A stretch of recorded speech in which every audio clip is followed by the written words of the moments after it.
Dinengdeng tayo guys. Dinengdeng Ilocano. Higop tayo ng sabaw. Yan. Sarap.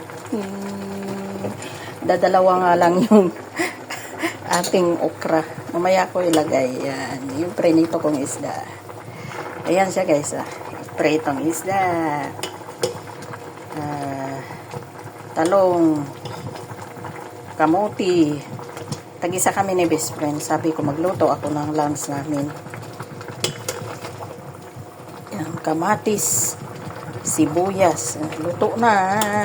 Pwede na tayong kumain. Luto na rin yung kamote. Ayan yung kamote. Huwag na natin durugin. Nagugutom na si ako. Tanghali na.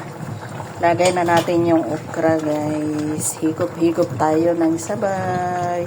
Yung okra tag-isa rin kami ni best friend. Yung isda, ayan. Sarap-sarap na. Ding-ding. Inggit kayo.